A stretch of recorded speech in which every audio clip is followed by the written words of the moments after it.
good day today. I mean, like our attitude, obviously Tuesday's your big full padded work day, so got a lot of work, physical practice, and trying to improve. Trying to improve. A lot of young guys trying to get better, take the steps necessary for us to become a good football team. Still trying to make you moving guys around on the O line each day. You have to. I mean, your numbers are so down. You have to. So guys are moving around. I'm trying to find combinations and get guys experience at best we can. With just how thin you are up front. I mean, do you try to shrink the playbook any to simplify some things for guys? I mean, not really, because we got to do what we got to do to win the game. So we'll do what we got to do to win. And but you just see when you look at the O-line, especially when you start to mix and match in your practice and you rotate different guys in, it's them just getting their continuity to go. And when you look at, there's a bunch of times you'll look out there with the one O-line, there's 4 guys that are first-year players out there, and it's like, okay, because James Carman is still, when James Carman's the 5th O-lineman with a very veteran group, it makes his adjustment easier. When he's with a whole bunch of new guys, he's a first-year player. Is there any other moves you want to make there? I know you're talking about moving guys, but something that, You just got to accelerate. You know what I mean? You look, it's, when you look, you really plan on having 8 guys have to be ready. You have to have 3 tackles, 3 guards, and 2 centers for a game. And when you look at our 8, there's an awful lot of freshmen and first-year players within those 8 guys. And that's the... that's where you got to keep grinding and keep getting them looks and the experience to perform at a certain level. I guess what I meant was, like Carman, would you think he'll stick at right guard, or do you even mix that up further? No, we have to move him around, Yeah.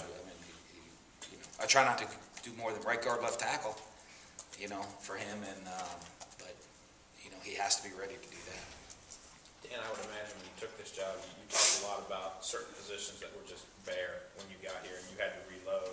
Did you think at this point this would still be the process that you had with so many young guys that we're going to have to develop it? Oh, yeah. I mean, you look at, it takes some time. And for us, we got to do a great job recruiting the guys that we bring in that we're going to develop. The offensive line was always a tricky one because you lost a bunch of guys in a hurry.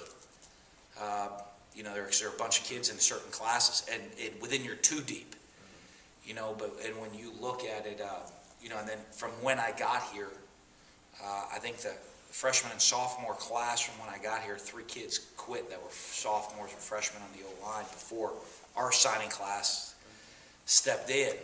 So, when you have that, and then you take the DJ Looney injury and some of the, so there's probably about 4 or 5 guys that you'd expect to be in the O-line that aren't right now, that's where it's starting to hit you.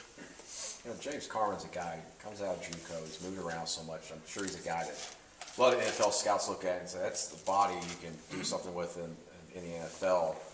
Do you think it can hurt him a little bit, moving around that much? And how do you think that No, I think it probably might help him, actually.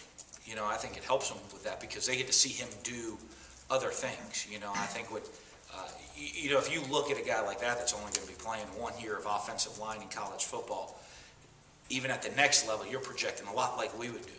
A lot like we do with a Justin Mullen who didn't play a lot of high school football.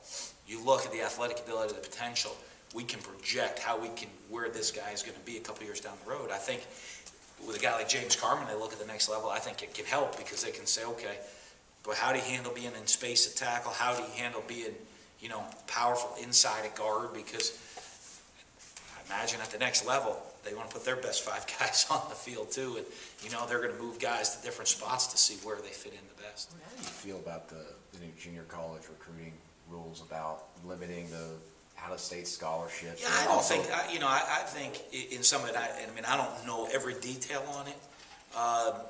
The protection where kids can go to where they want to go. So I think that's a real positive that kids can go where they want to go. I think that's a positive. Limiting out-of-state kids, I think that's a real negative. you know, just because there are a lot of junior colleges, they don't have such limitations in places like Kansas and California. You know, Mississippi junior college football is really good football, really good football. And, you know, I just think it hurts that they shouldn't be the lowest in the country of allowing out of state. I think that's a real negative that, you know, they could go out, get some really good players. You know, also limits possibilities for guys that have to go to junior college in the future. And it directly affects you at some point as well when, you know, the talent Yeah, goes you know, I higher. think, you know, how it affects us is you look at some of the guys that, you know, were out-of-state players, Pernell McPhee, James Carmen, that came to Mississippi junior colleges from out of state. It's going to limit some of those possibilities. And, you know, those are guys that have been very, very productive for us. And, you know, are very, very productive people. And, you know, and you hate limiting opportunities for kids. Last week, a couple of defensive players got their first kind of extended playing time. Darius Slay, Jamerson Love, Curtis Burgess. How much does that do for the depth and development of the defense for the rest of the year?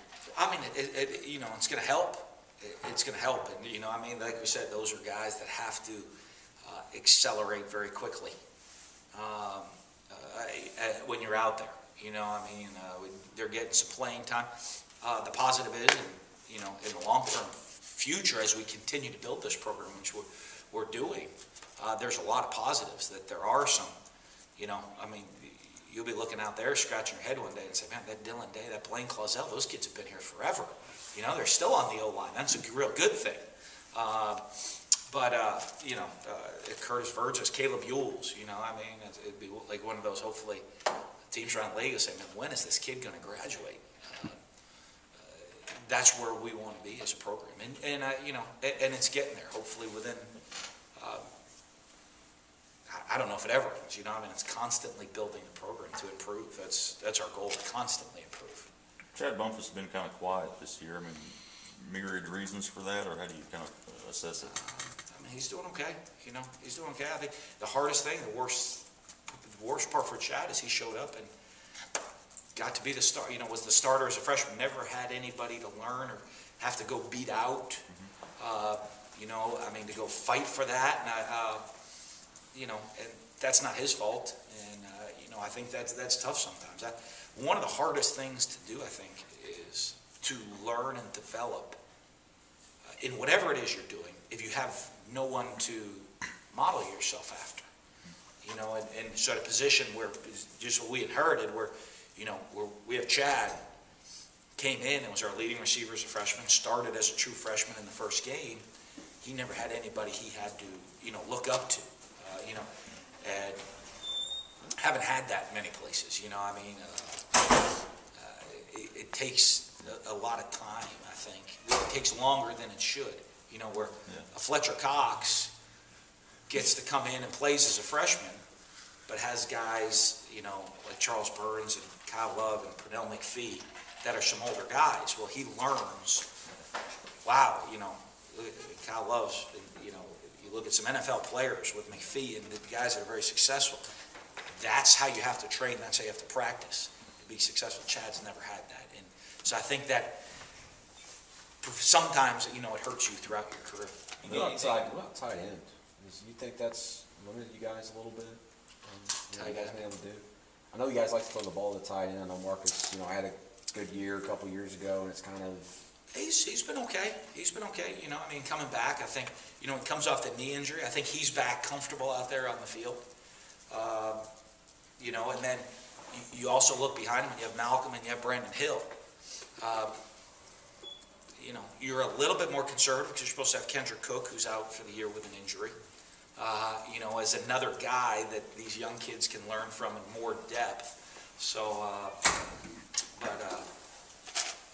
you know, they're coming along. You know, Malcolm and Brandon are both developing. Yeah.